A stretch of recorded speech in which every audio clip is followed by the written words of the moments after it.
Hello everyone, welcome to Civil Staff Teaching Exam and welcome to the Master Cadre और Punjab master cadre biology के अंदर botany के previous year questions की discussion वाले session के अंदर। सो आज जो है हम डिस्कस करेंगे आपके again the PYQs of the subject botany. जैसे कि आप सब जानते हैं जो आपकी बॉटनी है और जोलॉजी है, they are the parts of your subject और module called as biology. Biology के अंदर जब हम बॉटनी को पढ़ते हैं तो वे specifically read about the plants, और जोलॉजी के अंदर या जूलॉजी जैसे भी आप प्रोनाउंस करते हैं we talk about the animals. तो इन दोनों फील्ड्स के अंदर आपके क्या हैं, अलग अलग क्या हैं आपके या आप ये कह सकते हो कि they have the core subjects, यानी कि या आपके जो कोर फील्ड्स है वेरी डिफरेंट, क्योंकि बॉटनी के अंदर we usually talk about the plants and in zoology we talk about the animals.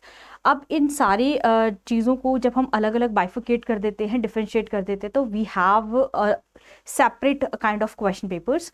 तो जैसे कि सेक्शंस होते हैं आपके पेपर के अंदर, तो आपने देखा होगा कि जो आपके PYQs हैं कुछ पेपर्स के अंदर आपके लिखा गया है, जैसे आपके सेक्शंस है जिसके अंदर बॉटनी और जोलॉजी दिया गया है, आपको अपने सब्जेक्ट के हिसाब से क्वेश्चंस को अटेम्प्ट करना होता है।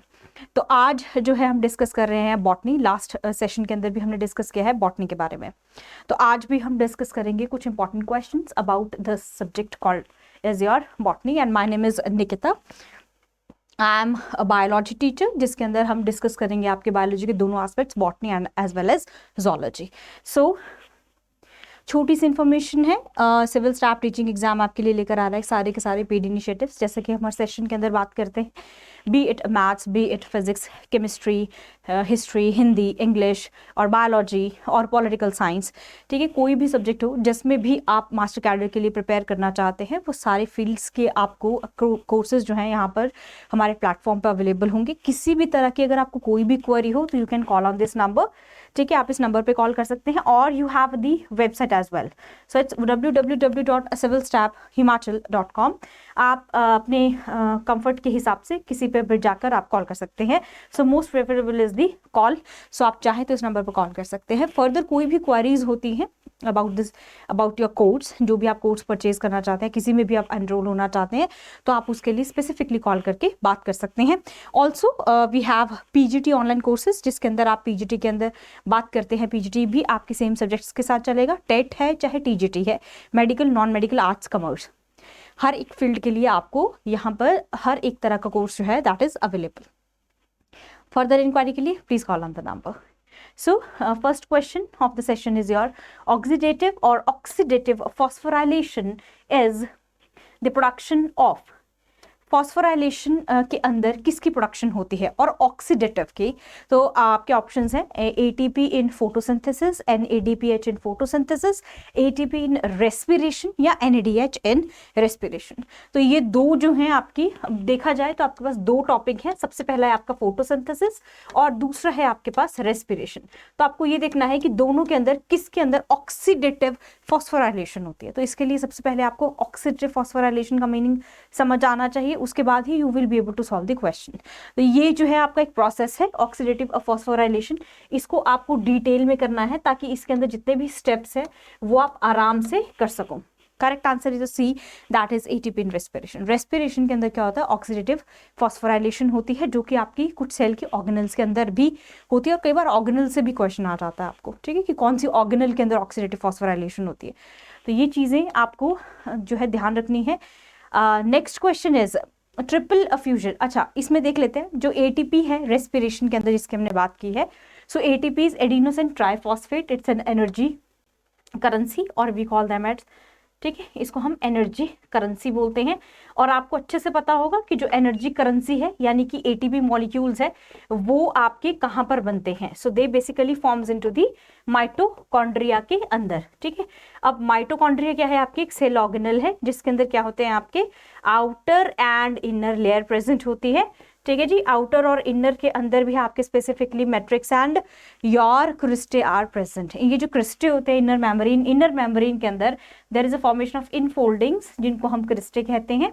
इन क्रिस्टे के अंदर आपकी ऑक्सीजन की क्या होती है, यहाँ पर ऑक्सीजन होती है दैट इज अवेलेबल, और यहीं पर ऑक्सीडेटिव फॉस्फोराइलेशन होने से ATP फॉर्मेशन भी होती है, और we call it as, in general we call it as cellular respiration. तो ये हमारी सेलुलर रेस्पिरेशन है। सो आप ऐसे पढ़ते हो कि माइटोकॉन्ड्रिया के अंदर सेलुलर रेस्पिरेशन होती है। इसका मतलब क्या है कि there is a formation of ATP. तो फोटोसिंथेसिस नहीं है। फोटोसिंथेसिस का क्या मतलब होता है, इसके अंदर क्या होता है, आपका सिंथेसिस होती है फूड की for the plants in the presence of sunlight. So it's very different aspect. Photosynthesis में आप दो सिस्टम पढ़ते हो, photosystem 1 and photosystem 2। Next question, triple fusion in capsella bursa pastoris is affected by. तो capsella bursa पेस्टोरिस जो है आपका एक ऑर्गेनिज्म हो गया, और इसके पूछा गया है ट्रिपल फ्यूजन, यानी कि 3N बनेगा आपका, ठीक है। 3N ट्रिपल, 3 बार फ्यूजन जो होती है वो किससे अफेक्ट होती है, ठीक है। तो यानी कि वो किससे लीड होती है, ट्रिपल फ्यूजन। तो ट्रिपल फ्यूजन का मतलब क्या है कि fusion of male gametes with egg, ठीक है, male gametes with egg, fusion of male gametes with synergids, और fusion of male gametes with nuclear cell, या फिर fusion of male gametes with secondary nucleus. तो ये जो स्ट्रक्चर्स हैं they are from your reproduction in plants. तो in general triple fusion कब होती है वो आपको पता होना चाहिए। सो this is your reproduction in plants. और ट्रिपल फ्यूजन यानी एंडोस्पर्म की फॉर्मेशन जो होती है ज्यादातर आपकी एंजियोस्पर्म्स के अंदर होती है। पहली दूसरी चीज आपकी ये है। अब इसके जो 3N बनेगा वो कैसे बनेगा, सो हम रिप्रोडक्शन के अंदर करते हैं। तो जब भी हम रिप्रोडक्शन जो पढ़ते हैं प्लांट्स के अंदर, वहां पर हम पूरा का पूरा प्रोसेस पढ़ते हैं, जहां पर आपका आता है ट्रिपल फ्यूजन के बारे में। सो ट्रिपल फ्यूजन में आपको बताना है कि इसके अंदर मेल गैमीट्स फ्यूज करते हैं एग के साथ, विच इज नॉर्मल, और मेल गैमीट्स सिनर्जिड के साथ कर जाएंगे तब उसको ट्रिपल फ्यूजन बोलेंगे, या सेकेंडरी न्यूक्लियस या न्यूक्लियर सेल के साथ। Take your time and answer the question, and the correct answer is of this question is obviously D। ये तो नॉर्मल सी चीज है, ये तो रिप्रोडक्शन में होती है। 3N का मतलब क्या होता है, जब सेकेंडरी न्यूक्लियस के साथ आपके जो मेल गैमेट्स है वो फ्यूज कर जाए, ठीक है। सिनर्जिड्स और ये न्यूक्लियर सेल्स जो होते हैं अदर पार्ट्स हैं, इनके साथ उसका फ्यूजन नहीं होता है। सो the correct answer of this question is your option number D, जहां पर सेकेंडरी न्यूक्लियस के साथ होता है। और अगर जब हम रिप्रोडक्शन इन प्लांट्स करेंगे, ठीक है, तो हम जब भी, अगर आप देखो, आप में से कुछ स्टूडेंट्स ऐसे भी होंगे जो सेल्फ स्टडी कर रहे हैं, सो हार्डली मैटर्स।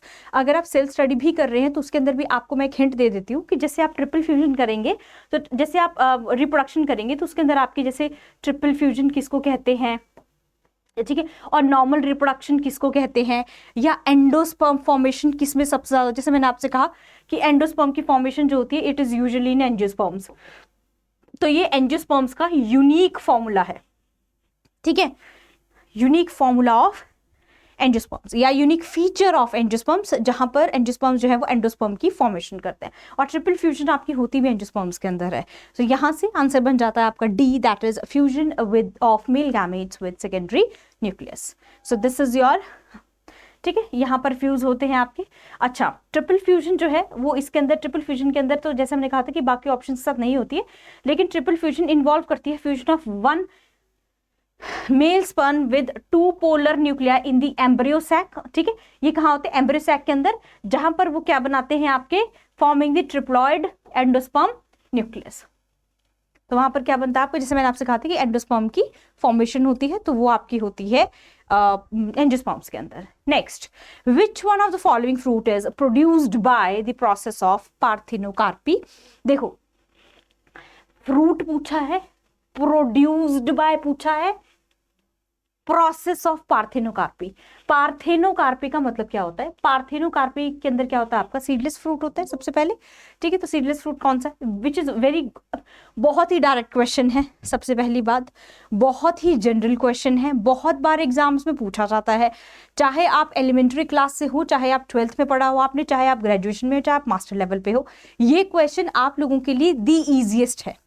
इजी भी नहीं है, इजीएस्ट है, क्योंकि इसके अंदर जो क्वेश्चन का लेवल है विच is very basic and very easy, and the question is D, that is banana. तो आपको पता है कि पार्थेनोकार्पिक फ्रूट जो है हमारा, banana is the most suitable and the appropriate example of parthenocarpic fruits. तो आपको इसके साथ साथ क्या करना है कि आपको पार्थेनोकार्पी तो देखनी ही है, साथ में आपको एपोमिक्सिस क्या होता है वो भी देखना है, ठीक है। हाँ जी, next question, a mass of nutritive material outside the embryo sac is called. तो एक न्यूट्रिटिव मटेरियल है, ठीक है जी, मास ऑफ न्यूट्रिटिव मटेरियल, यानी कि मास है, न्यूट्रिशन का मटेरियल प्रेजेंट है आउटसाइड द एम्ब्रियो सैक, यानी कि अगर ये एम्ब्रियो सैक है, ठीक है, अगर ये मेरा एम्ब्रियो सैक है, इसके बाहर जो एक लेयर है which is nutritive in nature, ठीक है, ये न्यूट्रिटिव है, उसको हम क्या कहेंगे? तो एम्ब्रियो सैक की बाहर वाली लेयर को क्या कहते हैं? देखो, एक्टोडर्म तो सबसे बाहर वाली होती है, protoplasm is a cytoplasm, kind of a fluid. फिर पेरिकार्प या पेरिस्पर्म, इनमें से कौन सी होगी जो एम्ब्रियो सैक के बाहर है? And the correct answer is your A, that is perisperm. ठीक है जी, तो प्रोटोप्लाज्म तो नहीं हो सकता क्योंकि it is equal to the cytoplasm, और साइटो मींस सेल। वैसे साइटोप्लाज्म इसलिए नहीं कहते इसको क्योंकि प्रोटोप्लाज्म के अंदर ही साइटोप्लाज्म होता है, तो बच्चे बहुत ज्यादा कंफ्यूज हो जाते हैं। देखो, प्रोटोप्लाज्म को वी कॉल इट एज बायोप्लाज्म, थोड़ा और इजी कर देती हूँ। बायो का मतलब होता है लिविंग और प्लाज्म का मतलब होता है फ्लूइड, ठीक है, और बायो का मतलब होता है लिविंग। ठीक, तो अब क्या है? ये लिविंग फ्लूइड है जो प्रेजेंट होता है, हमने कहा न्यूट्रिटिव मटेरियल होगा, ठीक है, तो वो ऑब्वियसली लेयर होगी and the layer is called as perisperm. Next question, in albuminous seeds the food is stored in. देखो, दो तरह की सीड होते हैं, एक एल्ब्यूमिनस एंड नॉन एल्ब्यूमिनस। इसका कंटेक्स्ट आपको मिल जाएगा आपकी क्लास 11th या 12th के अंदर, 12th के अंदर 11th के अंदर, जहां पर आप पढ़ोगे रिप्रोडक्शन के बारे में, यानी कि आपसे रिप्रोडक्शन के फीचर्स पूछे जाते हैं। एंड में क्या होता है रिप्रोडक्शन में? We have these two kind of seeds, that is albuminous and non albuminous. तो आपसे पूछा गया है कि अगर एल्ब्यूमिनस प्लांट होगा तो फूड कहाँ स्टोर होगा, और नॉन एल्ब्यूमिनस होगा तो फूड कहाँ स्टोर होगा। यानी जो पहला ऑप्शन आएगा वो यहाँ आएगा और जो दूसरा आएगा वो यहाँ आएगा, इसलिए आपको दो ऑप्शन दिए गए हैं। पहला ऑप्शन है आपका ए, एंडोस्पर्म एंड कॉटिलिडन्स, दूसरा है cotyledons and endosperm, third one is nucleus, it's not nucleus, it's nucleus और cotyledons, and the fourth one is endosperm and radicle. तो आपको मैं ये बता दूं कि रेडिकल जो होता है वो रूट का पार्ट होता है, ठीक है। तो अब आपसे पूछा गया है एल्ब्यूमिनस सीड, है ना, तो इसका मतलब ये नहीं है कि day is the answer. The thing is कि मैं आपसे ये कह रही हूँ कि एल्ब्यूमिनस और नॉन एल्ब्यूमिनस प्लांट्स के बीच में पहले, सीड्स के बीच में पहले हम डिफरेंशिएट देखते हैं, उसके बाद ही हमें समझ आएगा कि हम क्या कह रहे हैं। तो एल्ब्यूमिनस सीड्स जो होते हैं basically they are the angiosperms के अंदर मोस्टली देखा जाता है, ठीक है जी, और जो नॉन एल्ब्यूमिनस है उनके अंदर आपके क्या होते हैं? कॉटिलिडन्स होते हैं। सो the correct answer is your A, that is जो एल्ब्यूमिनस होगा वो एंडोस्पर्म बना देगा, यानी कि ये एग्जांपल है आपके एंजियोस्पर्म्स के अंदर, और कॉटिलिडन्स जो नॉन एल्ब्यूमिनस होता है उसके अंदर क्या बनते हैं? आपके कॉटिलिडन्स बनते हैं, ठीक है। Again this question is from the chapter called as reproduction plants, hence reproduction is very important. आजकल वैसे भी आप कोई भी एग्जाम देखो, रिप्रोडक्शन चैप्टर जो है it has become the important, और it has some kind of importance. Reasons इसके बहुत सारे हो सकते हैं, करंट अफेयर्स में है, ठीक है, आपकी साइंस एंड टेक्नोलॉजी में इतनी सारी डेवलपमेंट हो रही है कि वहाँ पर भी आपकी जो चीज़ें हाइब्रिडाइजेशन के थ्रू बन रही हैं या जेनेटिक इंजीनियरिंग के थ्रू बन रही है जिसके अंदर जीन्स को मैनिपुलेट किया जा रहा है, हर जगह जो है आपकी क्या यूज़ होते हैं? आपकी रिप्रोडक्शन यूज़ हो रही है। तो वहाँ पर हाइब्रिडाइजेशन के टाइम पर भी फर्टिलाइजेशन होती है, it is the part of reproduction. So hence A is the correct answer, ठीक है। अगर आपको देखो हम क्या करते हैं, जब भी हम इसके लिए प्रिपेयर करेंगे तो हम एक एक टॉपिक को, ठीक है, हर एक टॉपिक को हम कवर करेंगे। टॉपिक को कवर करने के लिए हम सारी चीजें क्या करेंगे? डिटेल में करेंगे, ठीक है। जब आप डिटेल में चीजें करते हैं तो आपको उसका पूरा का पूरा स्ट्रक्चर पता होता है इन डेप्थ, प्लस उसके यूजेस पता होते हैं इन डेप्थ, प्लस आपको उसकी सबसे पहले तो आपकी उसकी डेफिनेशन पता होनी, पहले तो आप उसका कंसेप्ट क्लियर करते हो, फिर स्ट्रक्चर, फिर यूजेस, और उसके बाद उसके एमसीक्यूज। तो ये आपकी एक वो रहती है, या ये हमारी स्ट्रैटेजी रहती है जब भी हम किसी चीज को करते हैं, ठीक है। तो यूजुअली आपकी भी स्ट्रैटेजी रहनी चाहिए, और यहाँ कहीं पे भी गड़बड़ हो गई तो फिर आपको प्रॉब्लम हो जाएगी, ठीक है। और अगर आपको लगता है कि इतनी सारी चीजें, और ये देखो ये सारी चीजें जो है ना, they are not from one source, they are from different resources और सोर्सेज। तो आप जो रिसोर्सेज यूज करते हो इनको करने के लिए, दे आर वेरी डिफरेंट। तो अगर आप डिफरेंट रिसोर्सेज को यूज करते हो तो यूजुअली गेट कंफ्यूज्ड। स्टूडेंट्स का या लर्नर कोई भी हो, किसी भी एज में हो, इट हार्डली मैटर्स। तो क्या होता है कि जब हम एक स्टेज पे पहुंच जाते हैं, जब हम एग्जाम क्वालिफाई करना होता है, तो हम सोचते हैं कि वाई टू वेस्ट टाइम, ठीक है, कि हम क्या करते हैं? स्मार्ट वर्क करते हैं, and we need a proper kind of guidance, जिसके लिए हम यहाँ पर बैठे हैं। अब दूसरा पार्ट क्या होता है कि आपको लगता है कि डिफरेंट रिसोर्सेज कौन कौन से यूज करें, है ना। तो मैक्सिमम जो मैं कमेंट बॉक्स में क्वेश्चंस पढ़ती हूँ, बच्चों की क्वेरीज पढ़ती हूँ, या स्टूडेंट कोई भी लर्नर हो, उनका पहला क्वेश्चन होता है कि बुक्स कौन सी पढ़ें। ठीक है, तो इस पे भी डिस्कस करेंगे कि बुक्स आपको कौन सी पढ़नी चाहिए। बट अगर आप इतनी सारी बुक्स पढ़ेंगे तो आपके लिए कंफ्यूजन हो जाएगा। तो आप क्या करते हो, you always crave for a kind of centralised notes, कि आपको एक ही जगह पे सारी चीज़ें मिल जाए। तो हम उसी के लिए काम करते हैं और हम आपके लिए ही काम कर रहे हैं। तो अगर आपको लगता है कि सेंट्रलाइज नोट्स भी चाहिए और आपको ये सारी चीज़ें चाहिए, you just only want to study, तो आपके पास एक ही मेथड है कि आप एनरोल कर लीजिए, सो दैट आपका जो है टाइम भी बच जाए और आपको ये सारी चीज़ें एक साथ सिंक में आपको अवेलेबल हो सके। ठीक है, so it's a kind of a suggestion if anybody want. Next question, among the following processes which one is not a method of vegetative propagation। देखो क्वेश्चंस का लेवल देखोगे ना तो बहुत इजी है, बहुत टफ नहीं है, बट कुछ क्वेश्चंस ऐसे भी हैं इसके अंदर तो टफ है। अभी तो हमने स्टार्ट किया है पीवाईक्यूज, अभी तो हम लास्ट ईयर तक पहुंचेंगे, अभी तो हम लास्ट हमने स्टार्ट किया है।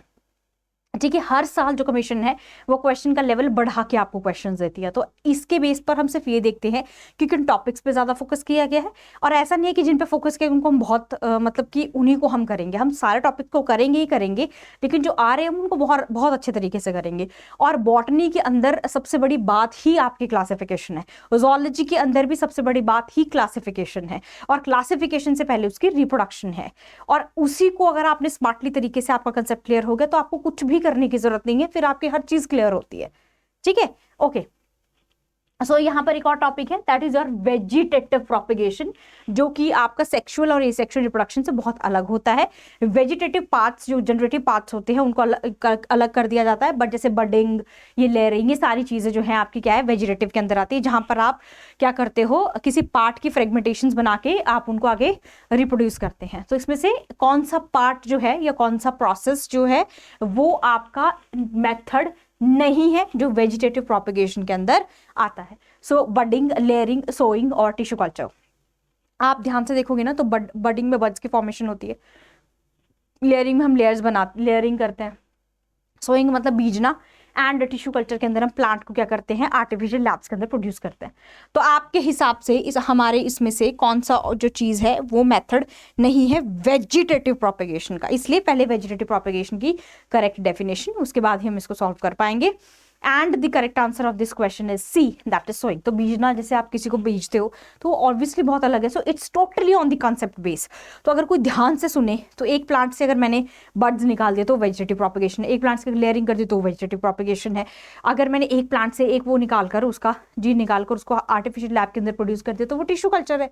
बचा क्या, सोइंग, जिसके अंदर हम क्या करते हैं, खेत के अंदर चीज़ों को बीजते हैं। सो सोइंग जो है is not a method of vegetative propagation, but क्योंकि इसके अंदर क्या होता है, प्लांट करते हैं हम सीड्स को। वेजिटेटिव प्रोपेगेशन के अंदर रिप्रोडक्शन होती है प्लांट्स की फ्रॉम एग्जिस्टिंग वेजिटेटिव पार्ट, जैसे स्टेम, लीव्स एंड रूट्स। तो इनको जब हम यूज करते हैं एक प्लांट से, जब हम एक प्लांट के रूट, स्टेम या लीव को यूज करते हैं फॉर द नेक्स्ट प्लांट, तो उसको हम कहते हैं vegetative propagation, which is very different from the asexual और sexual reproduction as well as from the sowing.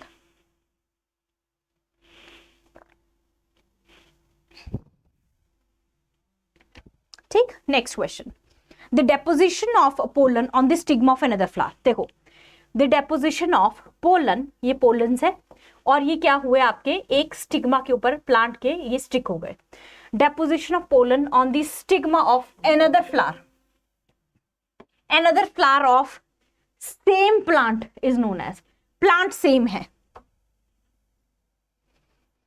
Same plant के पोलन ग्रेन्स जो हैं, देखो, the deposition of pollen grains on the stigma of another flower of the same plant. Plant मतलब species same है पर उसके दूसरे फ्लावर के ऊपर जब वो जाकर डेपोजिट कर रहे हैं अपने पोलन्स को तो उनको कहते हैं होमोगैमी, डिकोगैमी, जिटनोगैमी या xenogamy. Again it is from your 12th class, जहां पर आप पढ़ते हो रिप्रोडक्शन के बारे में। मैं इसलिए आपसे कह रही हूँ कि अगर आपने सबसे पहला जो तरीका होता है किसी भी चीज़ को करने का वो एनसीईआरटी का होता है। तो एनसीईआरटी अगर आपने बहुत अच्छे से कर ली तो आपके मैक्सिमम क्वेश्चन सॉल्व हो जाएंगे and the answer is your geitonogamy. ठीक है, तो सिर्फ एनसीईआरटी करने से पेपर क्वालिफाई नहीं होता, इसमें कुछ चीज़ें आपको एडवांस लेवल करनी होती है। फॉर एग्जाम्पल, जैसे आपने डिपोजिशन करनी है पोलन ग्रेन्स की, तो होमो का मतलब क्या होता है, सेम प्लांट के अंदर। ठीक है, डाइको का मतलब क्या होता है, डबल। जिटनोगैमी सेम प्लांट के अंदर होता है, और जीनोगैमी आप मुझे कमेंट करके बताएंगे कि जीनोगैमी किसको कहते हैं। ठीक है, तो होमोगैमी, होमो मीन्स सेम स्पीशीज के अंदर होता है, विद इन द प्लांट होगा, तो वो तो नहीं होगा। ठीक है, और डिकोगैमी,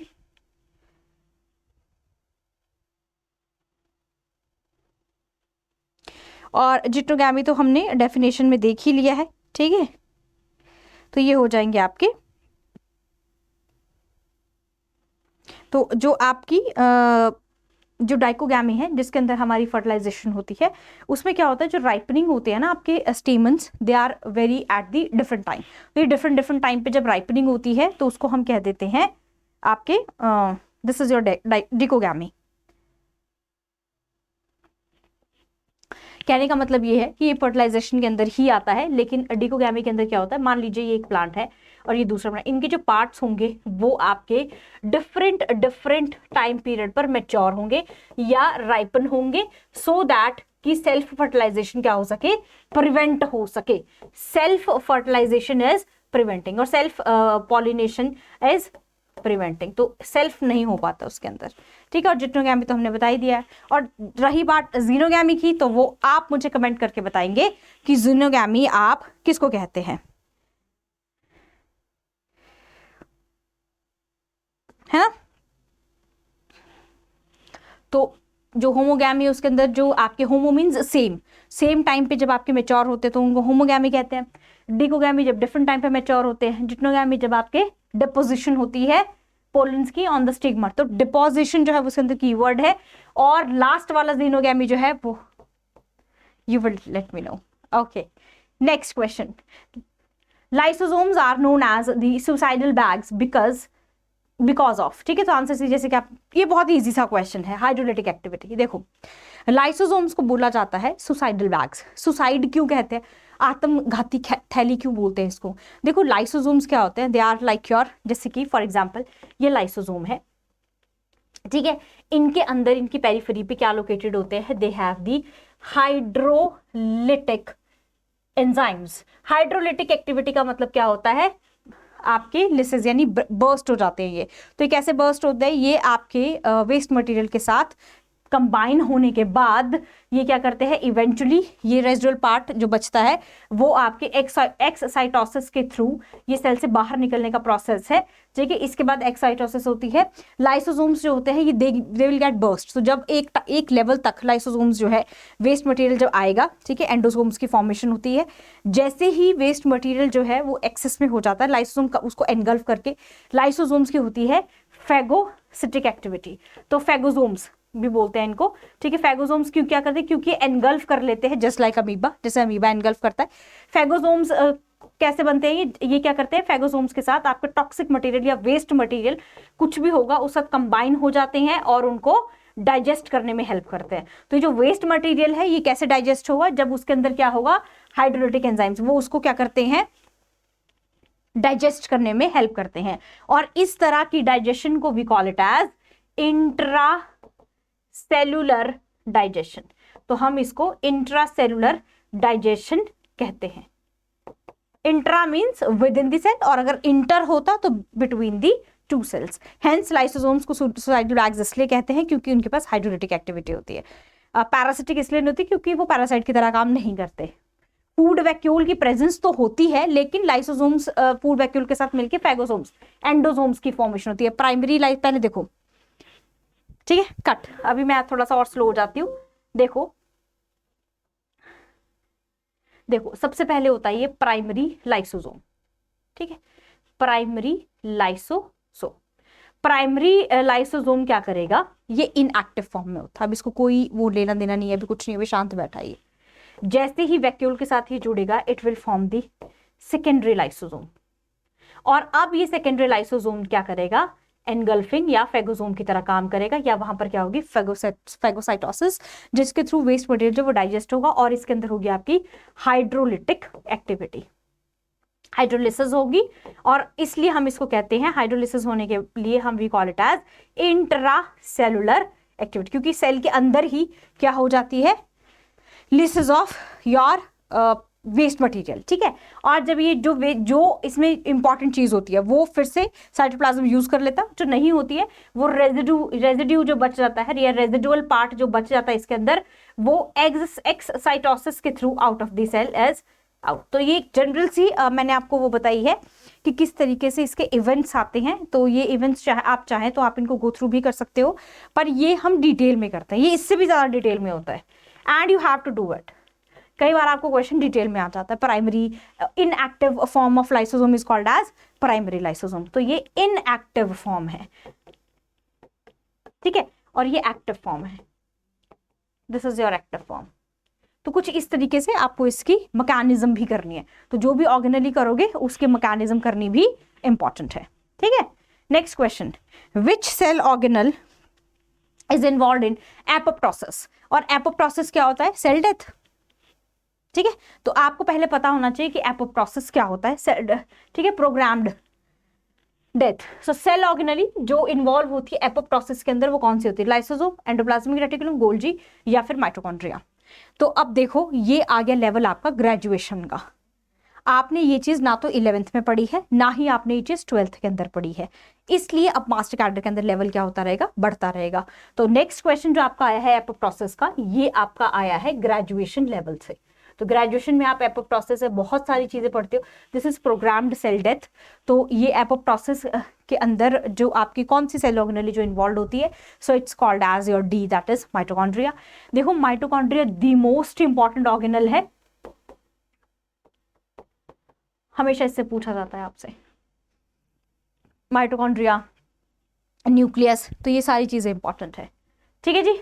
सो ये माइटोकॉन्ड्रिया है। ताकि और एपोप्टोसिस कैसे करते हैं? बाय रिलीजिंग सर्टेन प्रोटीन्स जो इनिशिएट करते हैं इस प्रोसेस को। कौन सा प्रोसेस? एपोप्टोसिस, ठीक है जी। Next question, theory of inheritance of acquired characters was given by. So it's a direct question which have been asked from the scientist वाला लेवल।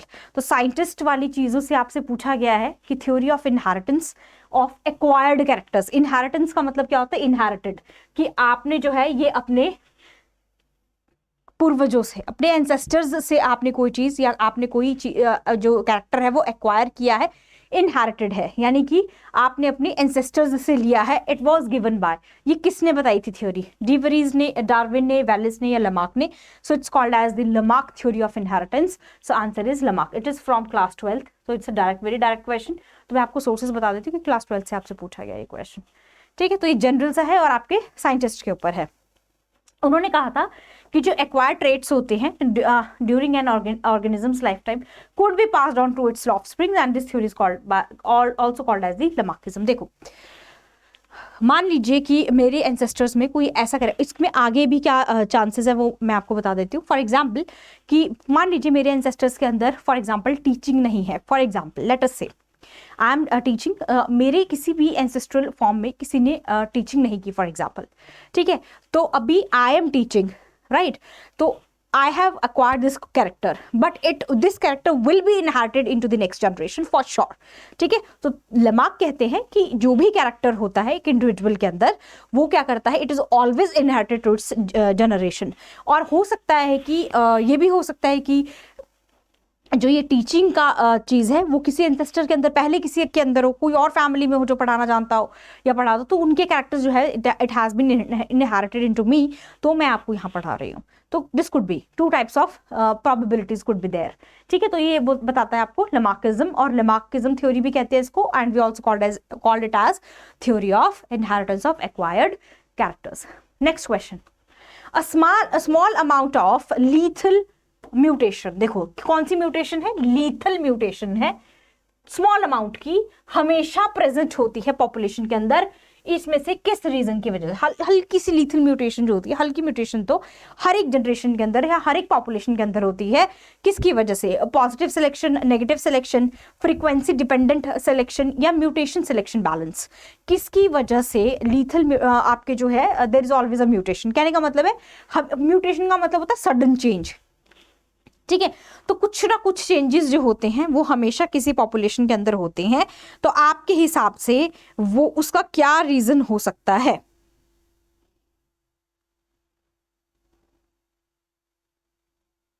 ठीक है, तो ये आपके और ये हमेशा प्रेजेंट होंगी। तो अब इस म्यूटेशन के आगे लगा है लीथल, यानी कि आपको बताना है लीथल म्यूटेशन। तो लीथल म्यूटेशन क्या होता है? एक तरह, ये भी एक म्यूटेशन है, यानी सडन चेंज है, जिसके इफेक्ट्स जो हैं अगर वो हो जाए किसी के अंदर, तो उसके अंदर क्या होते हैं?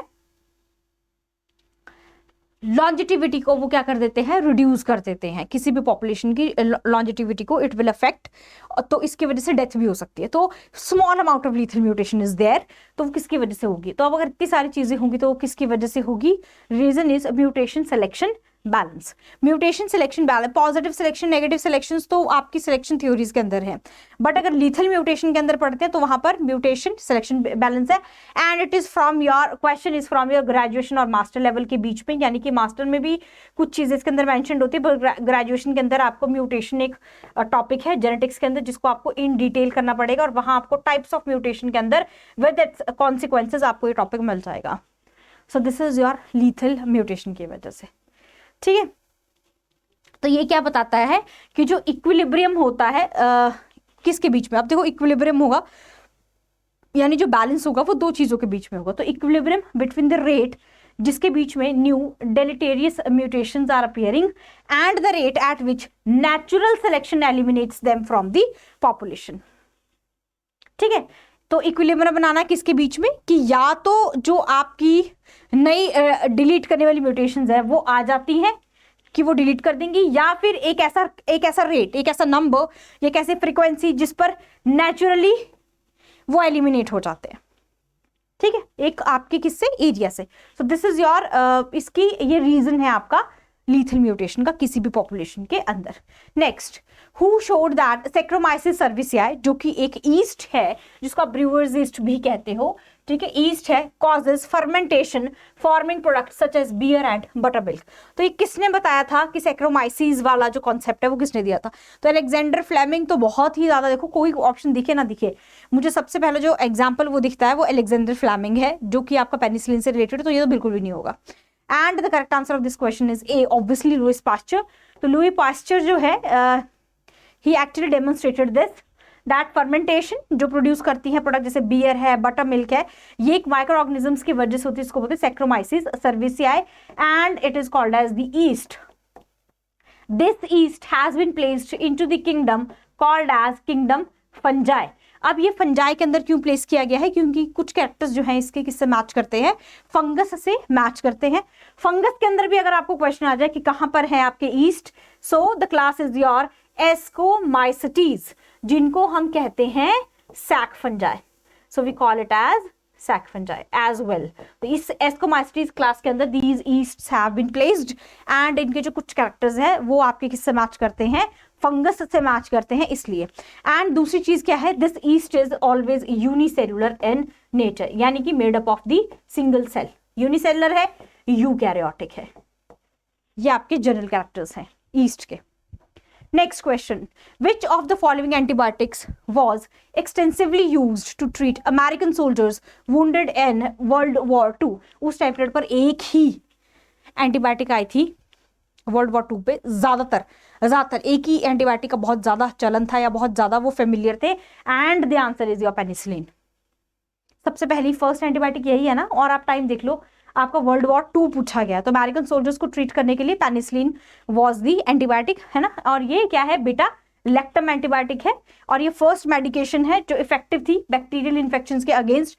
और कौन से बैक्टीरिया हैं आपके, स्टेफाइलोकोकाई एंड स्ट्रेप्टोकोकाई, ठीक है। तो स्ट्रेप्टो और स्टेफाइलोकोकाई ये चेन्स होती हैं आपकी बैक्टीरिया की। तो ये दोनों चीजें ना आप कहाँ पढ़ते हो, जब आप बैक्टीरिया के बारे में पढ़ते हो। तो जब भी हम बैक्टीरिया के बारे में पढ़ेंगे, यानी कि whenever we will talk about the kingdom Monera, Monera के अंदर आप बैक्टीरिया को जब पढ़ते हो, 4 मेंबर्स मोनेरा के बैक्टीरिया ही होते हैं, तो जब हम इनको पढ़ते हैं वहां पर हम पढ़ते हैं टाइप्स ऑफ बैक्टीरिया, वहां पर आपको ये चीजें देखने को मिलती है। तो depending upon the shape, depending upon the position, तो ये आपके depending upon the staining method, हर एक मेथड पे आपके बैक्टीरिया जो है they are of different types. Next, the microorganisms used in the formation of curd. तो सबसे बस सिंपल सी चीज क्या है कि आपको पूछा गया है कि दही के अंदर कौन सा माइक्रोऑर्गेनिज्म होता है।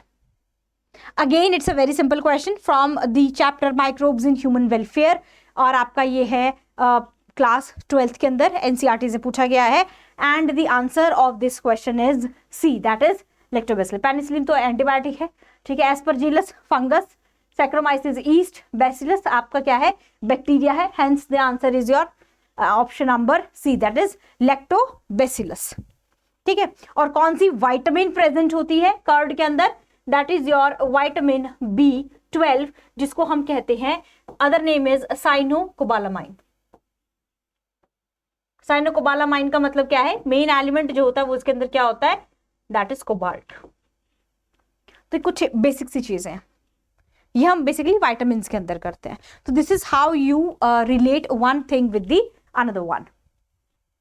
ठीक है जी। लैक्टोबैसिलस क्या करते हैं, आपके जो लैक्टोज शुगर होती है मिल्क के अंदर, उसको कन्वर्ट कर देते हैं लैक्टिक एसिड के अंदर, और इस प्रोसेस को हम कहते हैं फर्मेंटेशन। तो लैक्टोबैसिलस एसिडोफिलस ये एक स्पीशीज है किसकी, ग्राम पॉजिटिव बैक्टीरिया। तो नेक्स्ट क्वेश्चन आपको ऐसे भी आ सकता है कि the gram positive bacteria that are present into the curd formation या lactic acid formation into the milk is called as, तो वो कौन से बैक्टीरिया है, लैक्टोबैसिलस है, because they are gram positive. तो ग्राम पॉजिटिव और ग्राम नेगेटिव बैक्टीरिया कौन से होते हैं वो पता होना चाहिए।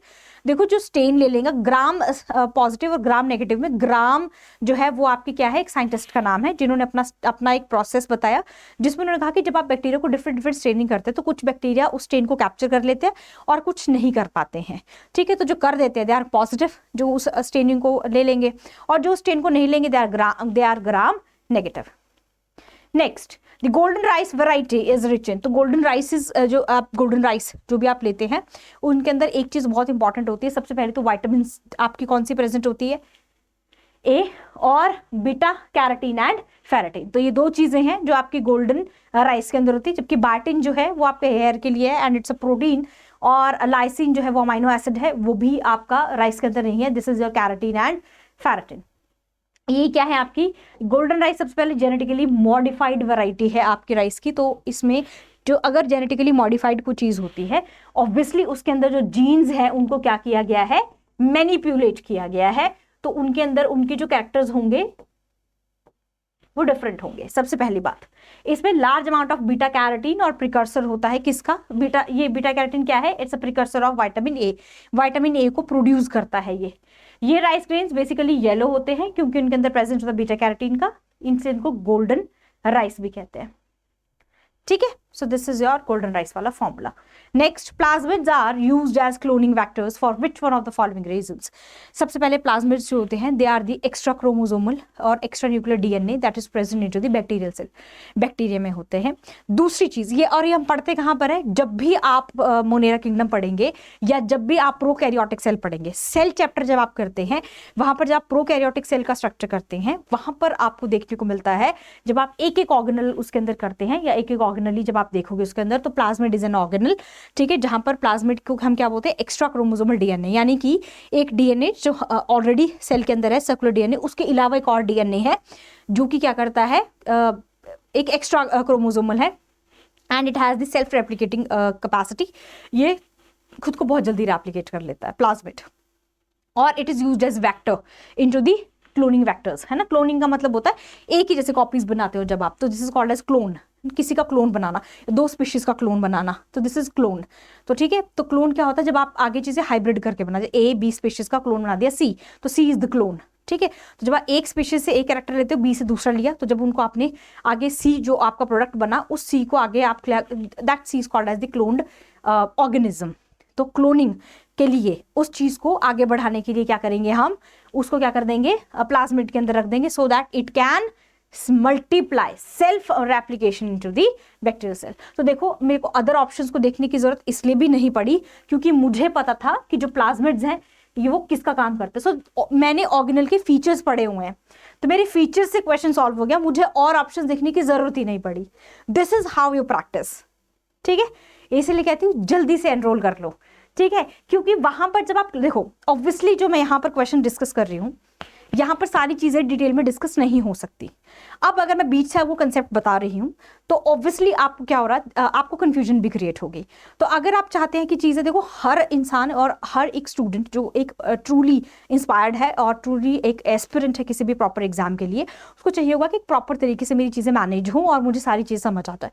तो मैं आपका बिल्ड करूंगी क्या, एक आपका कंसेप्ट बिल्डिंग करूंगी, कॉन्सेप्ट आपका बिल्ड करूंगी, उसके बाद आप उसके ऊपर जितनी मर्जी बिल्डिंग खड़ी कर दो, जितने मर्जी कंसेप्ट लगा दो, जितनी मर्जी चीजें पढ़ लो। अगर आपका बेस बहुत अच्छा है तो आपकी कितनी ही भारी बिल्डिंग हो, कितनी ही मंजिला मकान, आप कितनी ही उसके अंदर फ्लोर्स बना दीजिए, वो कभी नहीं गिरेगी। तो वो बेस बिल्डिंग जो है वो हम करेंगे क्लास के अंदर, ठीक है। सो मैंने इसलिए कहा आपसे, अगर प्लाज्मिड्स का पता होगा तो क्वेश्चन को अदर ऑप्शंस को देखने की जरूरत ही नहीं पड़ेगी। सो जैसे ए ऑप्शन के अंदर है, it can B multiplied in culture, it can B multiplied in culture, तो ऑब्वियसली कल्चर के अंदर मल्टीप्लाई होगा, लेकिन सिर्फ कल्चर की वजह से नहीं, it has its own capacity, ये कहीं पे भी मल्टीप्लाई, कोई भी कल्चर हो, कोई भी ऑर्गेनिज्म, कोई भी मीडियम हो, उसके अंदर इट कैन रेप्लिकेट इजीली। तो एंजाइम्स की हेल्प से रेप्लिकेट करता, जी नहीं, it has the self replicating capacity. और replicate freely outside the bacterials, तो ये तो रेप्लिकेट ही नहीं कर पाएगा, आउटसाइड कैसे, मीडियम तो चाहिए। So the correct answer is your B, ठीक है, it has the self replicating activity. Excision और एंड इंसर्शन ऑफ जीन, यानी कि किसी चीज, किसी भी जीन को किसी भी ऑर्गेनिज्म से बाहर निकालना या किसी भी ऑर्गेनिज्म के अंदर इंट्रोड्यूस करना, उसे हम क्या कहते हैं, biotechnology. Biotechnology is using the organisms in the technology, तो ये तो नहीं होगा। साइटोजेनेटिक्स सेल है, gene therapy means to treat, therapy, genes की therapy, answer is your genetic engineering. तो इंजीनियरिंग में ही करते हैं ना आप, ऐसे कुछ यहाँ से कैरेक्टर्स ले लिए, इसमें से जीन निकाल दिया, इसमें से इंट्रोड्यूस कर दिया, उसमें से निकाल दिया, इधर इंट्रोड्यूस कर दिया। So this is basically your genetic engineering. और ये कहाँ कहाँ यूज की हो सकती है genetic engineering, it can be used to produce commercially important substances, create animal model organisms and produce the hormones. तो जेनेटिक इंजीनियरिंग जो है इस वक्त का सबसे इंपॉर्टेंट और सबसे ही वाइडली स्प्रेडेड जो है आपका एक फील्ड बन चुका है। बच्चे इसके अंदर भी इंजीनियरिंग करते हैं, जेनेटिक इंजीनियरिंग, क्योंकि यहाँ पर चलती है आपकी एडवांस्ड नॉलेज, आर्टिफिशियल इंटेलिजेंस, ये सारी चीज़ इससे कवर होती है, क्योंकि यहाँ पर आप एक ऐसा ऑर्गेनिज्म प्रोड्यूस करते हैं जो कि हर तरीके से आपके क्या होता है, जीन से मैनिपुलेटेड है, जीन्स उसके अंदर आपने उनको मॉडिफाई किया है। Next is the expression of a transgene. अगर एक ट्रांसजीन जो है अपने आप को एक्सप्रेस कर दे टारगेट टिश्यू के अंदर, इट इज आइडेंटिफाइड बाय, तो उसको हम कैसे आइडेंटिफाई करते हैं, तो इस एक्सप्रेशन को हम क्या कहते हैं। यानी कि अगर मेरे पास एक जीन है जिसको, जो ट्रांसड है ऑलरेडी, ठीक है, ट्रांसजीन है, उसको मैंने टारगेट टिश्यू के अंदर इंट्रोड्यूस करते हैं, अब वो खुद को एक्सप्रेस कर रही है, तो वो किस फॉर्म में एक्सप्रेस करेगी, या फिर आप कैसे आइडेंटिफाई करोगे कि वो कौन सी जीन है, तो कौन सी जीन जो है वो उसको एक्सप्रेस करती है, ट्रांसजीन को basically. Which kind of gene is helpful in the expression of transgene, कैसे पता चलेगा ट्रांसजीन है ये, तो ऑप्शन है आप ट्रांसजीन, प्रमोटर, एनहांसर या रिपोर्टर। तो obviously as the name is indicating, options के अंदर देखो रिपोर्टर क्या होता है, हर चीज की रिपोर्ट देता है, hence the correct answer is your reporter gene. तो रिपोर्टर जीन जो है वो अपने आप को क्या करेगा, रिपोर्ट करेगा, और ये बताएगा कि क्या डीएनए जो है वो कंस्ट्रक्ट हुआ है सक्सेसफुली और इंट्रोड्यूस हुआ है या नहीं हुआ है, वो हर तरीके की क्या करेगा, रिपोर्ट देगा। और ये यूज किया जाता है मॉर्फोलॉजिकल मार्कर की तरह, ताकि वो सिलेक्ट कर सके आपकी ऑर्गेनिज्म के अंदर किसी भी तरह की कॉलोनी जिसको आपको क्या करना है, जेनेटिकली ट्रांसफॉर्म करना है, या ऐसी कोई जीन या ऐसी कोई आपकी कॉलोनी जो ट्रांसफर्ड है ऑलरेडी, आपको उसको एक्सप्रेस करना है। तो रिपोर्टर्स जीन्स जो बेसिकली हम कहाँ यूज करते हैं इनको, फार्मास्यूटिकल प्रोडक्ट्स के अंदर या फिर मॉलिक्यूलर बायोलॉजी रिसर्च के अंदर, ताकि हम क्या पढ़ सके, जीन एक्सप्रेशन। और ये जीन एक्सप्रेशन आपका क्लास 12th के अंदर आप पढ़ते हो लैक ऑपेरॉन के बारे में, लेकिन हम अपने सिलेबस के अंदर जब हम इनको जीन्स को करेंगे, मैं आपको हिंट दे रही हूँ कि हम कैसे पढ़ते हैं चीज़ों को। तो जब आप जीन एक्सप्रेशन करोगे तो आप सिर्फ एक लैक ऑपेरॉन नहीं पढ़ोगे, और भी हमारे पास रेगुलेटरी ऑपरेटर्स हैं जिनको हमको पढ़ना है, ताकि अगर कहीं और से भी क्वेश्चन आ जाए तो आप उसको सॉल्व कर सके। पेपर कितना ही ईजी, कितना ही डिफिकल्ट आ जाए, आप उसको सॉल्व कर सकते हैं। Done. So that is all for today's session. ये था आपके आज के सेशन के लिए कुछ इंपॉर्टेंट क्वेश्चंस, जहां पर हमने डिस्कस किए हैं प्रीवियस ईयर क्वेश्चंस। ये है आपके मास्टर कैडर यानी पंजाब मास्टर कैडर बॉटनी के प्रीवियस ईयर क्वेश्चंस, ठीक है। तो हम इससे भी डिटेल में करेंगे कि हमें नहीं पता कि किस तरीके का क्वेश्चन आ जाता है, यानी कि हमें नहीं पता इन द सेंस कि we can not predict and we can not take a chance. हम चांस नहीं ले सकते कि अगर क्वेश्चन का लेवल डिफिकल्ट आ गया तो आप सॉल्व ना कर पाओ। तो हम तैयारी उस हिसाब से करेंगे कि आपके क्वेश्चंस पेपर में आपको किसी भी लेवल का क्वेश्चन आ जाए, आप उसको सॉल्व कर सकते हैं। ओके, सो आज के लिए इतना ही, मिलते हैं नेक्स्ट सेशन के अंदर। Till then thank you and have a nice day, bye bye.